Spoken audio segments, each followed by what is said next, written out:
for this session, Mr. Chang Keng Hui. Take it away, Mr. Chang. Thank you very much, Barry. And hope you guys can see me. I see in the video I've got a very strange concoction up under my head, but that's okay. Gives you something to be distracted about. All right. So 45 minutes talking about contract administration and arbitration. Let me share screen and let's get ourselves on the way. And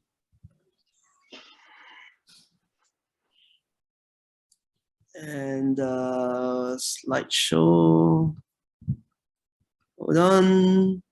Present. Play from start. Okay, here we are. Everybody can see my screen, right? All right, contract administration and arbitration. And yes, Barry, you got the pronunciation right. I think quite easy to pronounce for Filipinos. So let's start with the contract. So we all imagine contracts to be always a situation of two parties. But in every construction contract, there is a third party involved, right? So we have got the employer and we have got the contractor, but there is always this third party lingering there, and that is the contract administrator. And it could be a consultant, it could be an engineer, architect, he could even be a staff of the employer itself. But there is this person lingering at the background with a role to play, but who is not in fact part of the contract. So we've always got a third party. And this third party, this contract administrator, and we're talking about the contract administration part of the talk right now, the contract administrator actually plays a very crucial role to prevent and avoid disputes, which is our focus today. And we can see the contract administrator's role, and we're going to see it in four different stages of the project.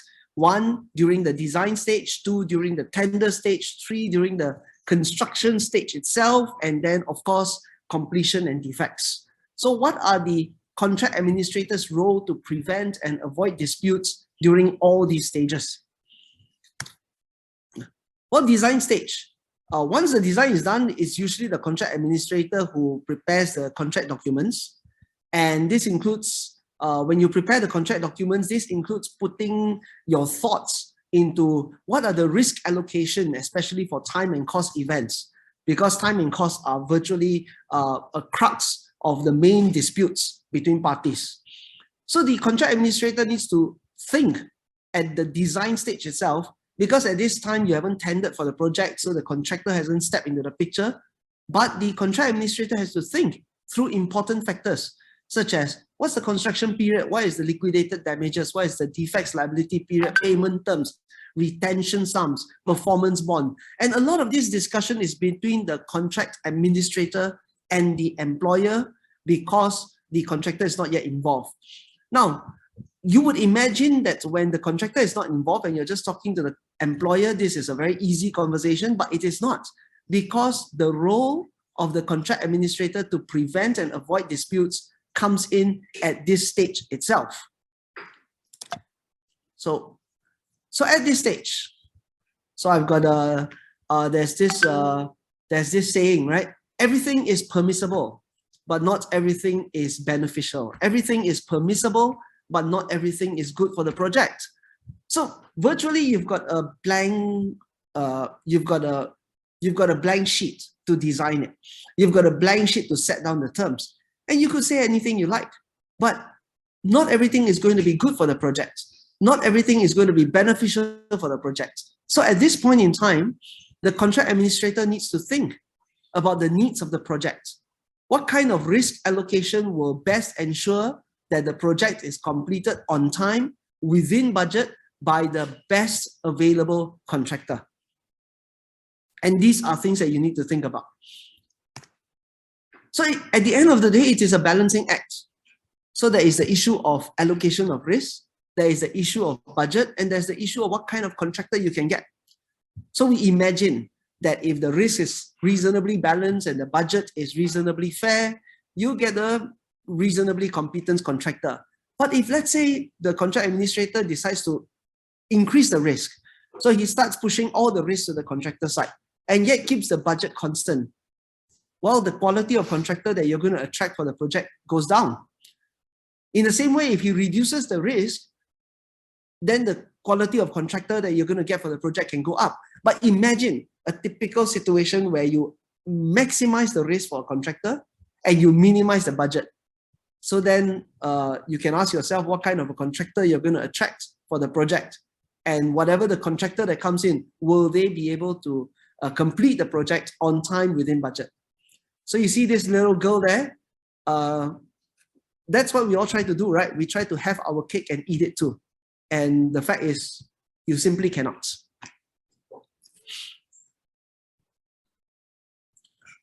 So the best thing that a contract administrator can do at a design stage is to avoid and prevent disputes by simply allocating the risk properly.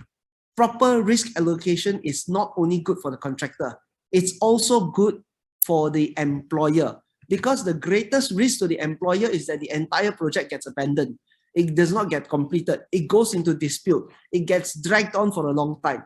So when the contract administrator puts the needs of the project first, the needs of the employer and the contractor can fall into their proper places. And that it's something that I think a lot of contract administrators do not put too much thought into at the stage of design. And it is important because to avoid disputes, we need to look at it from day one. It's a bit too late when disputes have already happened, but to avoid it, we need to look at it from the start. Once the design is done, we move on to the tender stage.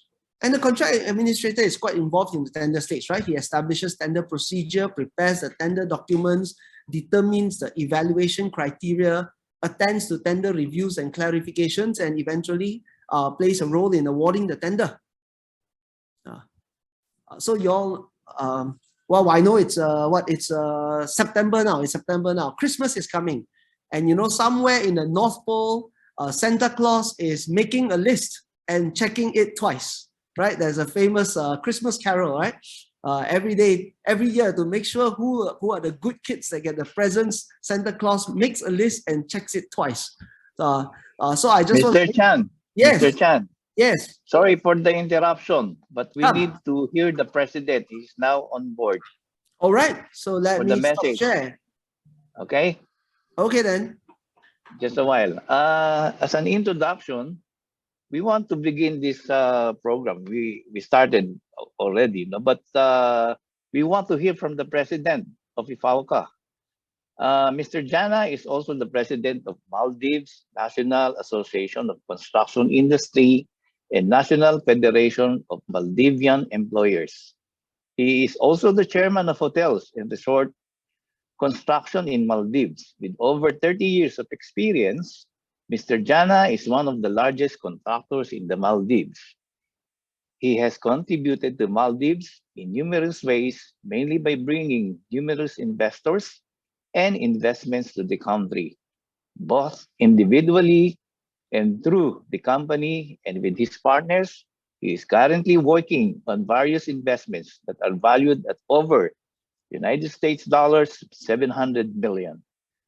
Mr. Jana has also been awarded the National Award of Recognition in the area of architecture, construction, and consultancy by the government of Maldives in November 2017. In December 2018, Mr. Jana was awarded Entrepreneur of the Year 2018 by the Maldives Business Awards in September 2021. Mr. Jana was appointed as the Honorary Consul of Hungary in the Maldives. Let us all welcome the IFAOCA President, Mr. Muhammad Ali Jana, to welcome us all. Mr. Jana, welcome back. Thank you very much, Harry, for that very interesting introduction. I am very impressed. Good morning. It's very early morning for me here in the Maldives. I just took a flight back. Sorry, I got a little bit late because I had to come join after passing through the airport. I'm very impressed by the support that had been given to this webinar organized by our ambassador and the vice chairman of our contracts committee, as well as the president of MBAM. It is a very important event, as I believe that we have been working with FIDIC as well to understand better how to avoid and reduce construction disputes. And also we have been fighting for the rights of the construction industry, because we feel sometimes that the contracts are all one-sided towards benefiting the clients. The topic of the day is reduce and avoid construction disputes. And I am hopeful, together with the leading panelists and Mr. Oliver Lee, that we would be able to understand and get about a much better knowledge on the contract administration. And also, it is very important that we have the right administration and staff in each of our companies, so that the contract administration is the most important part to avoid construction disputes. After I became the president of IFOPCA, I have been trying to make IFOPCA the most relevant organization in terms of issues that face our construction industry in our part of the world, in the Asia Pacific region. We have about 20 countries who represent our organization. And as you know, there are some other individual organizations in other parts of the world who are regularly in touch with the multilateral banks and other organizations like FIDIC and the WTO, who try to protect the interests of the contractors in other parts of the world. So I discussed with Mr. Oliver V about how we could contribute to our member countries and how we can make a difference to our member organizations, so that we would be in a better position to fight for our rights, and also to get our members to create the necessary awareness for us to make our organization a better place where our members would be able to benefit from what we are doing. So thank you very much, Mr. Oliver Lee. Thank you very much for the Secretariat in Manila, and Barry and Mr. Levy, and all the panelists who are here today. I welcome you on board, and I hope we would all have a very good understanding of what we are trying to achieve. And this is only a beginning of what we are all going to do. And I assure you that although I leave the presidency of IFOPCA after the convention in Maldives in November, we will still continue to do the good work that we have started today. Thank you very much. I will not take much of your time, as it's still very early morning for me. It's about 6 a.m. in my country. Thank you very much. Thank you so much, Mr. Jana, the very industrious president of IFAUCA. That was a very inspiring message. And now, Mr. Chan King Hoe, we can now continue with your webinar. Thank you. Okay. 37 minutes to go.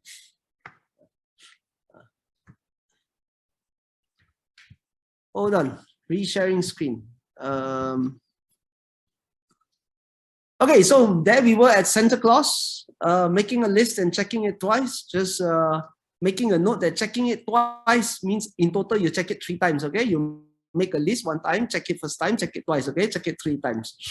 Right. So at tender stage, the common issues that lead to disputes is this: there is often a discrepancy between documents.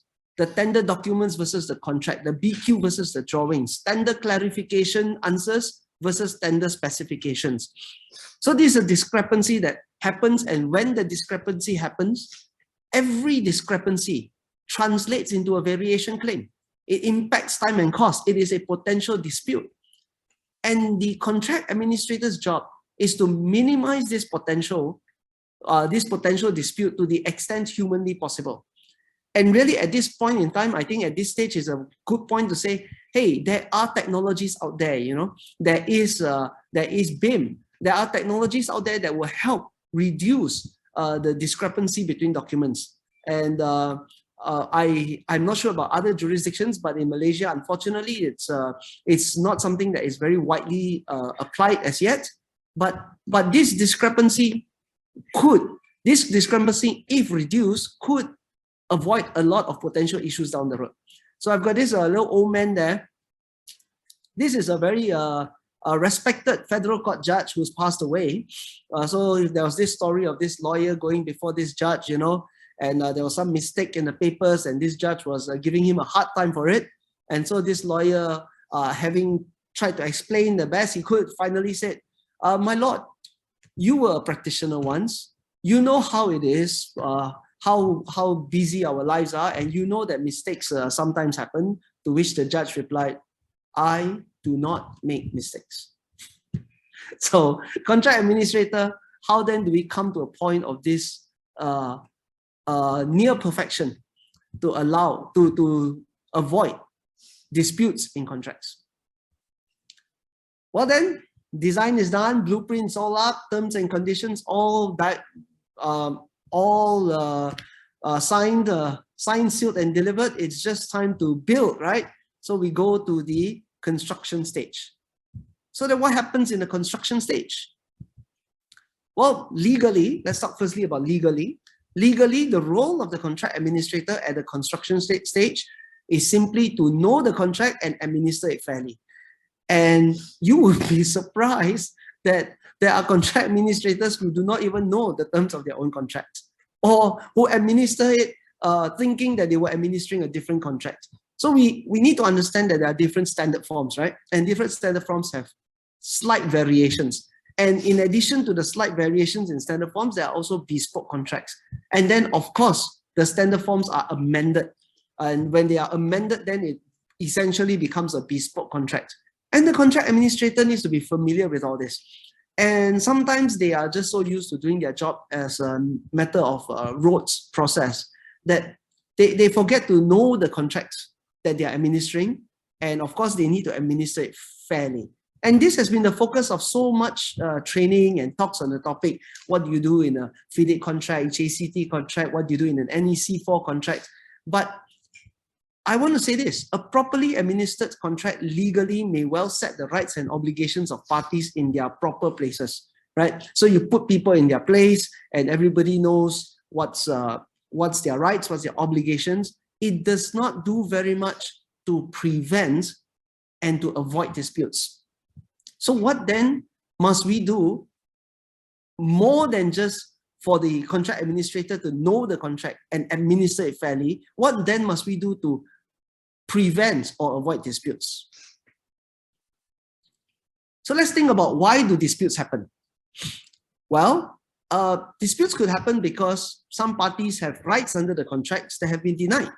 So for instance, you firmly believe that you're entitled to EOT, but the contract administrator says no. Sometimes he says no unreasonably. So you have rights that have been infringed. So disputes happen. Sometimes you're arguing over a lacuna in the contract. So here you are nicely developing building when suddenly the Russia-Ukraine war happens. And this is something that nobody provides for it. Yes, it happens far away, but it affects supplies, it affects fuel. So a lacuna happens in a contract and nobody provided for it, nobody thought about it. No way do you imagine that it affects you, but it does. And so you're arguing over that lacuna in the contract. Lacuna just basically means a black hole, right? Anything goes in a black hole disappears. So there's just a black hole in the contract. But sometimes, because parties have an interest or a grievance, despite the clear terms of the contract to the contrary. So the contract may be clear. The contractor needs the EOT. He's not entitled to the same under the contract. You read the terms of the contract, it's quite clear he's not entitled. What do you think? He will simply just, oh, too bad, I'm not entitled, so I just walk away from this dispute? I don't think so. Because if he needs something badly enough, he will fight for it. And he will fight for it, notwithstanding the terms of the contract, and hence a dispute happens. So there may be interest or grievances that happens notwithstanding the terms of the contract. So here, later on, we're going to have a very prominent mediator from Singapore talking about mediation, but we're not talking about mediation per se, but mediation skills in contract administration would be very, very helpful. Mediation skills would involve the contract administrator being able, for instance, to establish common ground, to identify the rights and interests of parties, to find alternative solutions, to create a win-win-win. Because if we are strictly speaking about contractual terms, Abraham Maslow has this saying, right? If the only tool you have is a hammer, it is tempting to treat everything as a nail. So you just hammer, right? Everything you go back to the terms of the says no, and you just administer the contract strictly on its terms. Well, that's good to a certain extent, but applying some soft skills, some mediation skills to help navigate the disputes as and when it happens, that could go a long way towards avoiding and preventing disputes. And I think we sorely lack that. So even if, as you're listening later on to the mediation talk, even if you think, oh, mediation as a mechanism for dispute resolution may not be so applied or may not be applicable in my situation, also think underlying it, the mediation skills involved and how you could adopt mediation principles in administration of contract. So the nice building is all up, project is done, time for handover, its completion is defect stage. So at the end of the project, the contract administrator will need to certify the non-completion or the completion, monitor the defects, the warranties, the incomplete works, release retention. Eventually, there will be a final account taking into account all liquidated damages, variations, set-offs. So this all happens at the defect stage involving the contract administrator. Now, the completion and the defect stage is also when parties will be more willing to resort to dispute resolution processes. In other words, this is the time when parties are more ready to fight. For employers, they are ready to fight because the project is already completed. For contractors, there is very minimal future money to be claimed, or they've already given up hope on claiming the balance of it based on the conduct of the parties. So parties are then more willing to fight at this stage. And this is when the mediation skills of the contract administrator becomes even more important to seek to avoid and to seek to prevent the disputes from happening. So these are some of the interests of various parties that you may explore during a completion or defect stage. Well, for the employer, there will still be defects, and the defects will still be continuing for a little bit of time. So they have an interest to continue working alongside the contractor because they want the defects to be handled. There are potential warranties. Some warranties go for 10 years, right? Waterproofing warranties go for 10 years. So there are warranties that will continue to need the continued cooperation of the contractor. And so the employer has an interest to maintain that relationship. There are potential latent defects. So things that you don't see with the naked eye at the moment, but it may crop up. Well, the contractor has some interest as well. He's got some retention sum to claim. He wants to reduce the amount of set-offs, obviously. He wants to potentially adjust the EOTs. They may have given him a certain number of days, but he may want to argue for a little bit more. He may want to argue for some recognition of VOs at final account stage because some VOs were denied. And obviously, both parties have an interest to continue a business relationship. And that is the glue that could potentially be the key to unlocking defects avoidance. So that is the first part of it on contract administration. We talk about contract administration at 4 different stages, and we talk about how the contract administrator has a crucial role to play to avoid disputes in every one of the 4 stages. And of course, technology can come into play as well. But this is a famous poem. The best laid plans of mice and men often go awry. The original poem is actually in Scottish, but I saw the Scottish words. I don't think I can pronounce them, so I use the English version, right? So the best laid plans of mice and men often go awry. Notwithstanding whatever you do to prevent disputes, you are and you may very well go into disputes anyway. So then we talk about arbitration. There are various modes of disputes resolution. I've got my colleagues talking about litigation and adjudication and mediation as well. So we talk about arbitration. So once a dispute is unavoidable, then the matter would eventually be referred to arbitration. I think almost all construction contracts go to arbitration. And what are some of the important considerations for a contractor when arbitration becomes necessary? So you can't really control very much the arbitration process once it starts. But we want to talk about what are some important considerations for you to think about at the stage of entering into a contract to deal with and to avoid or to reduce and minimize disputes when arbitration becomes necessary, right? So these are all pre-thinking, because we're talking about prevention and avoidance today, right? So here are some areas that that you may want to just bear in mind at the stage when you're negotiating the contract. One is the choice of law clause, and what is the rules governing the arbitration. So the contract itself, usually the governing law of the contract will be the location of the project, right? It does not make sense if you're building a big project in Maldives that you say that, oh, the law applied to this project will be the law of South Korea, right? It does not make sense. So the governing law for the contracts usually follows the location of the project, but there are cross-border contracts and there are international contracts. And maybe for those contracts, you can adopt the laws of a more neutral jurisdiction. Then secondly, within the contract itself, there is the arbitration clause or the arbitration agreement. And in law, that is considered an independent contract. And you can choose a different choice of law to be adopted. So usually you will want to think of a jurisdiction that is pro-arbitration with minimal court intervention, because you do not want to be caught in a court system just arguing, is the arbitration agreement valid? How do you administer the arbitration contract? You don't want to be caught in the side issues. You want to reduce disputes by going into the main controversy of parties. The choice of rules then to govern the arbitration proceedings. So you've got a law to govern the arbitration agreement, the clause. Then there is a rules to govern the arbitration proceedings is also important. So I'm very familiar with Malaysia, obviously. So in Malaysia, the AIAC adopts the UNCITRAL rules, and the Malaysian courts have proven themselves to be resolutely pro-arbitration. They will kick everything to arbitration.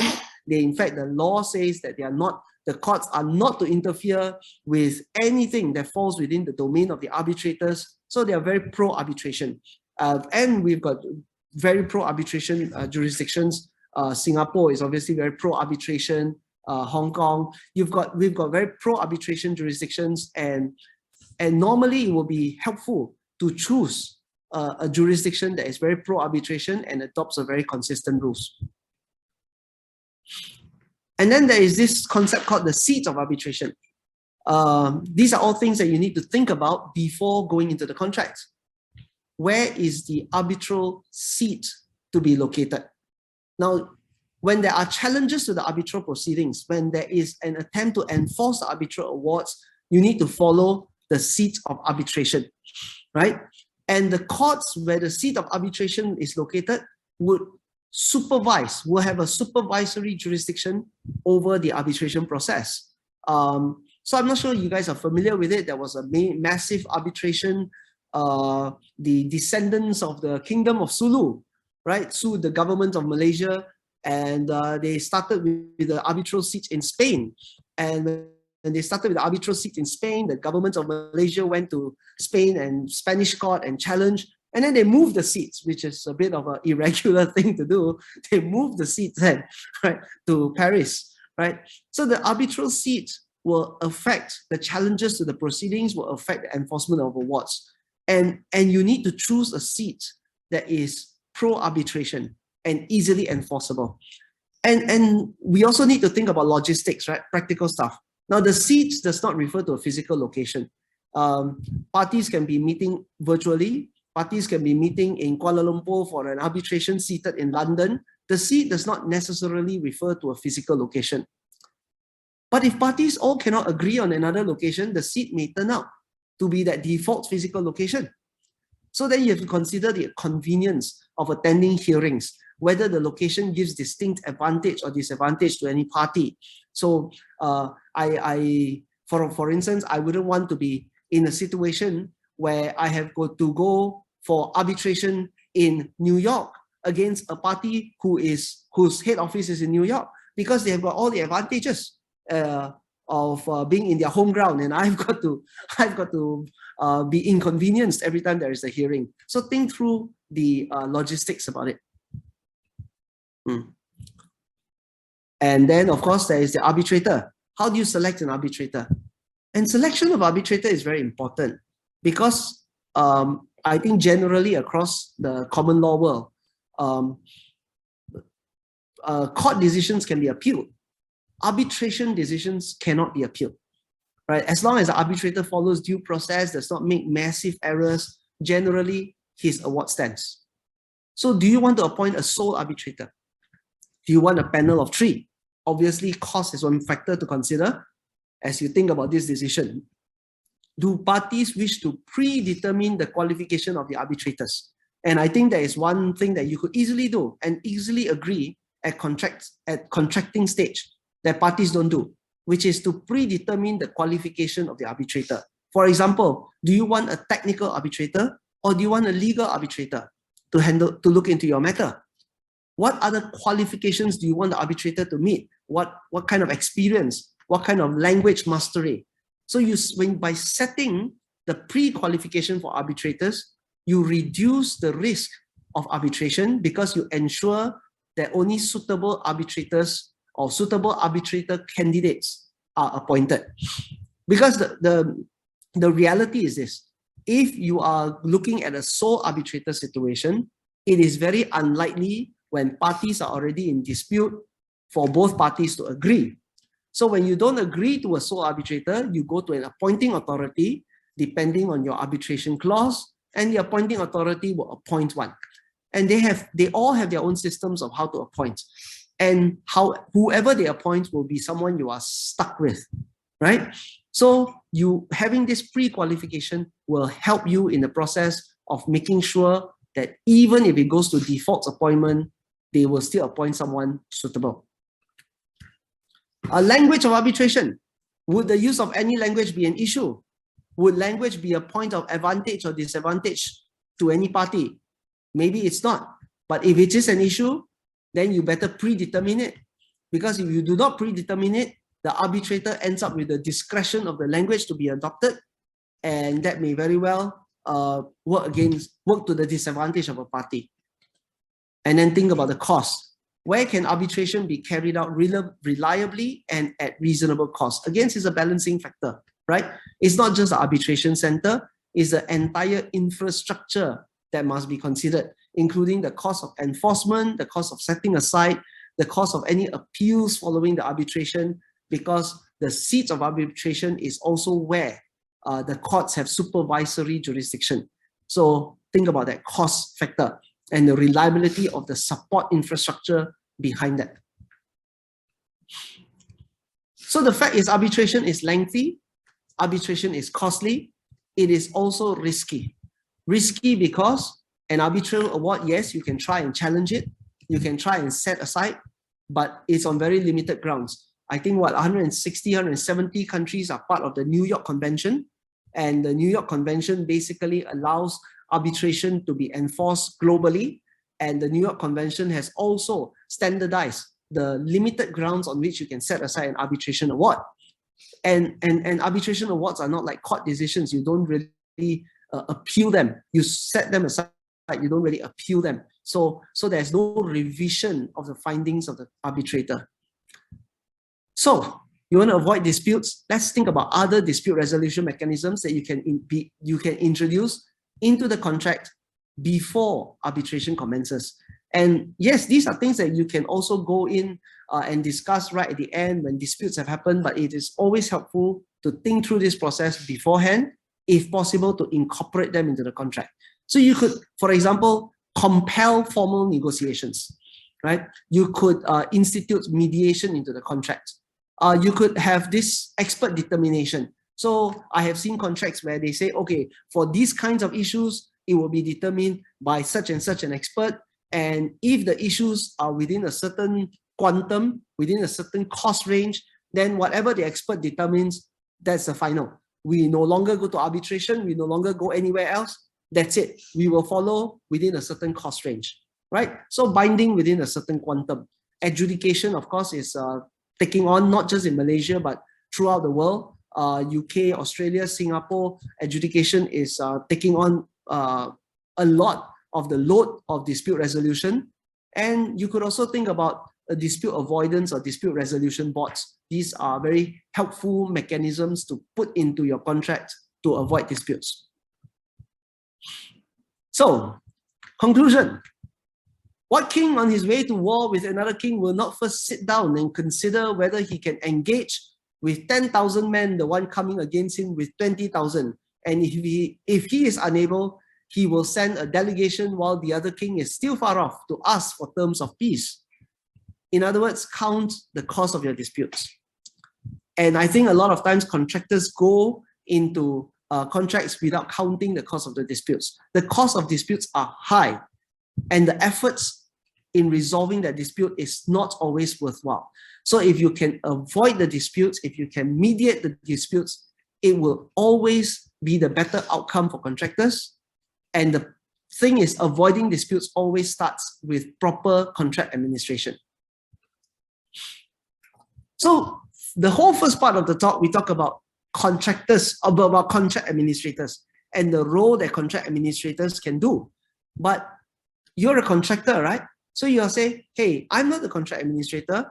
Fine, you're saying all these things that the contract administrator can do, but I don't have that role. I'm just a contractor and I'm caught in a contract with a less than ideal contract administrator.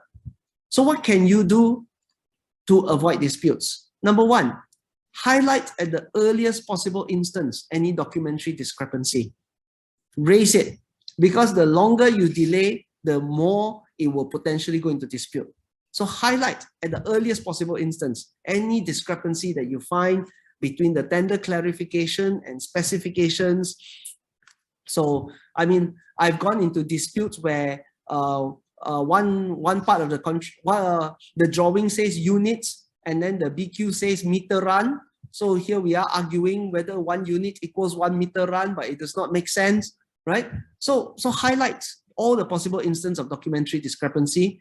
Educate your contract administrator on the terms of the contract and the need to administer them fairly. Sometimes the contract administrator just needs to be highlighted and say, hey, please look at this and please think through this fairly. Documents your every grievance. When you have proper documents, this may turn out to be that 20,000 men that you have that will encourage the employer to sue for peace eventually. Because when it comes to the dispute, it won't be the contract administrator handling the dispute. Your dispute is direct with the employer. So if you're properly documented, it will at least puncture them a little bit, take some wind out of their sails. Adopt a mediation or problem-solving mindset, even as a contractor. You see, it's not just the contract administrator that can be a mediator. You, as a party, can also adopt a mediating mindset. You know the most popular radio station in the world, WIIFM. What's in it for me? So think, what's in it for the other side? Encourage them. Encourage them by thinking, what's in it for the other side to resolve this dispute with me? Encourage better behavior from the other side. And in the worst case scenario, set yourself up for success in dispute resolution by taking all the preparation necessary. So that's it. Thank you. This is a very important message. Please direct all your questions to the other speakers that we have at the end of the day. All right. Thank you very much, guys.